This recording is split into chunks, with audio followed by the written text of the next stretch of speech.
ಮಧುಗಿರಿ ಕ್ಷೇತ್ರದಲ್ಲಿ ಹಕ್ಕುಪತ್ರ ವಿತರಿಸಿದ ಶಾಸಕ ರಾಜಣ್ಣ.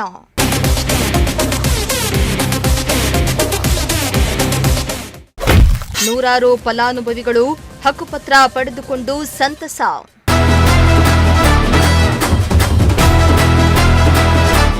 ಮಧುಗಿರಿ ತಾಲೂಕಿನ ಐಡಿಹಳ್ಳಿ ಹಾಗೂ ಕೊಡಿಗೇನಹಳ್ಳಿ ಹೋಬಳಿ ವ್ಯಾಪ್ತಿಯ ತಿಗಳರಹಳ್ಳಿ, ಬೋದೇನಹಳ್ಳಿ, ಬೈರಾಪುರ ತಾಂಡ, ರಾಮನಾಯಕನ ತಾಂಡ ಹಾಗೂ ಜಲತಿಮ್ಮನಹಳ್ಳಿ ಗ್ರಾಮಗಳ ನಿವಾಸಿಗಳಿಗೆ ಶಾಸಕ ಕೆಎನ್ ರಾಜಣ್ಣ ಹಕ್ಕು ಪತ್ರಗಳನ್ನು ವಿತರಿಸಿದರು. ಕಾರ್ಯಕ್ರಮದಲ್ಲಿ ಗೊಲ್ಲರಹಟ್ಟಿ, ಮಜರೆ ತಾಂಡದ ಸುಮಾರು 286 ಮಂದಿ ಹಕ್ಕು ಪತ್ರಗಳನ್ನು ಪಡೆದುಕೊಂಡರು.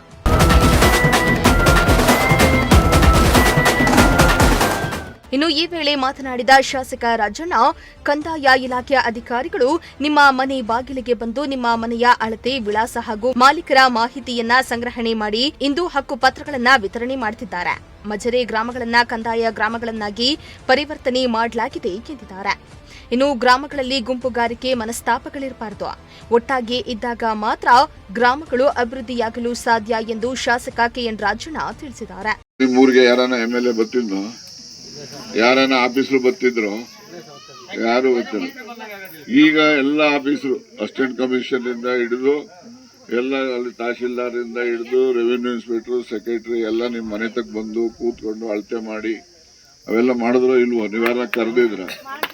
ಯಾವಾಗ್ಲೂ ಕೂಡ ಮಾಡಿರೋ ಕೆಲ್ಸಕ್ಕೆ ಮಾಡಿದಿರಿ ಅಂತ ಹೇಳ್ಬೇಕು, ಮುಂದೆ ಆಗ್ಬೇಕಾಗಿರೋ ಕೆಲ್ಸಕ್ಕೆ ಕೆಲಸ ಮಾಡಿ ಅಂತ ಹೇಳ್ಬೇಕು. ಅವಾಗ ಎಲ್ರಿಗೂ ಕೂಡ ಅದು ಒಳ್ಳೆ ಕ್ಷೇಮ. ಅದು ಆದ್ರಿಂದ ಇವತ್ತೇನು ಮೊದಲನೇದಾಗಿ ನಿಮ್ಮೂರಿಂದ ಪ್ರಾರಂಭ ಮಾಡಿದ್ವಿ. ಯಾಕೆಂದ್ರೆ ಮಹಾಭಾರತದ ಪಾಂಡವರು ಊರಿದ್ದು, ಅದರಿಂದ ಇಲ್ಲಿಂದ ನಾವು ಪ್ರಾರಂಭ ಮಾಡಿದ್ದೀವಿ. ನಿಮಗೂ ಕೂಡ ಒಳ್ಳೇದಾಗ್ಲಿ, ನಮಗೂ ಒಳ್ಳೇದಾಗ್ಲಿ. ಮತ್ತೆ ಇನ್ನೊಂದು ಕಡೆ ಮನವಿ ನಂದೇನಪ್ಪ, ನಿಮ್ಮ ಮಕ್ಕಳಿಗೆ ಎಲ್ಲರಿಗೂ ವಿದ್ಯೆಯನ್ನ ಕೊಡಿ. ವಿದ್ಯೆಯಿಂದ ಮಕ್ಕಳನ್ನ ಮಾತ್ರ ವಂಚನೆ ಮಾಡಬೇಡಿ. ನಿಮ್ಗೇನೇ ಕಷ್ಟ ಇರ್ಬೋದು, ಆದ್ರೆ ಮಕ್ಕಳು ವಿದ್ಯೆ ಕೊಟ್ಟರೆ ನಿಮ್ಮ ಕಷ್ಟ ನಿವಾರಣೆ ಆಗ್ತದೆ. ಆ ಮಕ್ಕಳು ಕೂಡ ಮುಂದೆ ಒಳ್ಳೆಯವರಾಗ್ತಾರೆ, ಅವರು ಕೂಡ ಸಂಪಾದನೆ ಮಾಡ್ತಾರೆ. ನಮಗೆ ಯಾರು ಬೇಕಾದ್ರೂ, ನಿಮ್ಮನ್ನು ಯಾರನ್ನ ಬೇಕಾದ್ರೂ ವಿದ್ಯಾವಂತ ಆಗಿ ಬುದ್ಧಿವಂತ ಆದ್ರೆ MLA ಮಾಡ್ಕೊಳ್ಳಿ, ಯಾರು ಬೇಡ ಅಂತಾರೆ. ಆದ್ರಿಂದ ಮಕ್ಕಳಿಗೆ ವಿದ್ಯೆಯನ್ನ ಮಾತ್ರ, ಹೆಣ್ಮಕ್ಳಿರ್ಬೋದು ಗಂಡು ಮಕ್ಳಿರ್ಬೋದು, ಅವ್ರಿಗೆ ವಿದ್ಯೆ ಕೊಡಿ. ವಿದ್ಯೆಗೋಸ್ಕರ ನಿಮ್ಗೆ ಏನೆಲ್ಲ ಸೌಲಭ್ಯ ಬೇಕೋ ಎಲ್ಲ ಸರ್ಕಾರ ಕೊಡು. ಇನ್ನು ಸುಮಾರು ವರ್ಷಗಳಿಂದ ಮಜರೆ ಹಾಗೂ ತಾಂಡಾಗಳಲ್ಲಿ ವಾಸವಾಗಿರುವ ಮನೆಗಳಿಗೆ ಸರ್ಕಾರಿ ಸವಲತ್ತುಗಳು ಸಿಗ್ತಾ ಇರಲಿಲ್ಲ. ಇದರಿಂದ ಬಡವರು ವಂಚಿತರಾಗ್ತಾ ಇದ್ದು, ಇಂದಿನಿಂದ ಕಂದಾಯ ಗ್ರಾಮಗಳನ್ನಾಗಿ ಮಾಡಿದ್ದು ಈ ಸ್ವತ್ತು ರಹಿತ ಪಡೆದುಕೊಳ್ಳಬಹುದಾಗಿದೆ. ಕ್ಷೇತ್ರದಲ್ಲಿ ಯಾವುದೇ ಸಮಸ್ಯೆ ಇದ್ರೆ ನನ್ನ ಗಮನಕ್ಕೆ ತನ್ನಿ. ಸಮಸ್ಯೆಗಳನ್ನ ತಿಳಿಸದಿದ್ರೆ ಪರಿಹಾರ ಆಗುತ್ತಿಲ್ಲ. ನಾನು ಅಭಿವೃದ್ಧಿಗೆ ಬದ್ಧನಾಗಿದ್ದೇನೆ ಎಂದಿದ್ದಾರೆ. ಈಗ ಫಸ್ಟ್ ಯಾರ್ಯಾರು ಪೊಸಿಷನ್ ಅಲ್ಲಿ ಇದ್ದಾರೆ, ಮನೆ ಕಟ್ಕೊಂಡಿದ್ದಾರೆ, ಅವ್ರ ಖಾತೆ ಪಾಣಿ ಏನೋ ಆಗಿರೋದಿಲ್ಲ, ದಾಖಲೆ ಇರೋದಿಲ್ಲ, ಅಂತವನ್ನೆಲ್ಲ ಮೊದಲು ಮಾಡೋಣ. ಆಮೇಲೆ ಉಳಿದಿರೋ ಜಾಗ ನಿಮ್ಮ ಊರಿನವ್ರಿಗೆ ಸೇರಿರ್ತದೆ, ಅದೇನು ಬೇರೆ ಊರಿನವ್ರು ಯಾರು ಬರೋದಿಲ್ಲ. ಮುಂದೆ ಯಾವತ್ತಾದ್ರೂ ಕೂಡ ಮಾಡಿಕೊಡುವಂಥ ಕೆಲಸ ನಾವು ಮಾಡೋಣ, ಆಯ್ತಾ?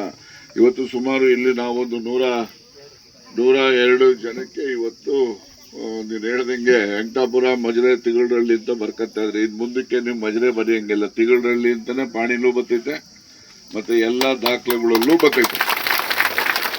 ಮಜರೆ ಅಂತ ಏನು ಎಲ್ಲೂ ಬರಲ್ಲ, ಗೊತ್ತಾಯ್ತಾ? ನಿನ್ನೆ ದಿವಸ ಮುಖ್ಯಮಂತ್ರಿಗಳು ಬಂದು ನಿಮ್ಮನ್ನೆಲ್ಲ ಕರೆಸಿ ಭಾಷಣ ಮಾಡಿದ್ದಾರೆ, ಕೇಳಿದ್ರಲ್ವಾ? ಕೇಳಿದ್ರೆ ಎದ್ದೊಳ್ಟೋದ್ರು, ಲೇಟ್ ಆಯ್ತು. ಬಹಳ ಜನ ಎಲ್ಲ ಊರ್ ಕಡೆ ಕಾಲೆ 2 ಗಂಟೆ ಆಯ್ತು, 3 ಗಂಟೆ ಆಯ್ತು, ಊರಾಗ ಹಾಲು ಕರಿಬೇಕು ಅಂತ ಹಾಲೆ ಓದ್ತಿದ್ರು, ನಾನು ನೋಡ್ಲಿಲ್ವ ನಾನು.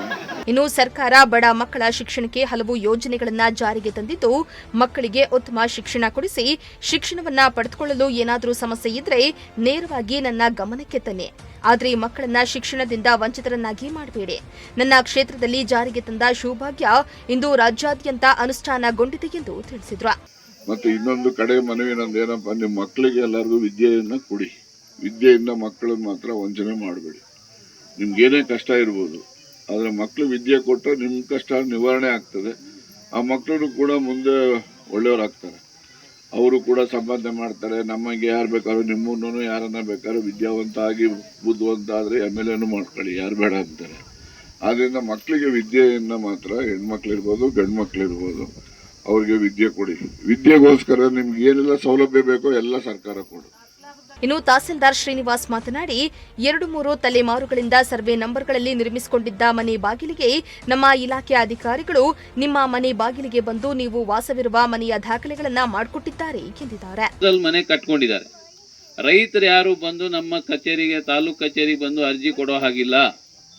ಅದನ್ನ ಸರ್ಕಾರದ ವತಿಯಿಂದನೇ ಮಾಡಬೇಕು. ಸರ್ಕಾರದ ವತಿಯಿಂದನೇ ನಾವೇ ಮಾಡಬೇಕು. ಈಗ ನಿಮ್ಮ ಮನೆ ವಾಸ ಇದ್ರೆ ನೀವು ಯಾರಾದ್ರೂ ಅರ್ಜಿ ಕೊಟ್ಟಿದ್ದೀರಾ? ಇಲ್ಲಿ ಹಕ್ಕುಪತ್ರ ಇವತ್ತು ಕೊಡ್ತಾ ಇದ್ದೀವಿ.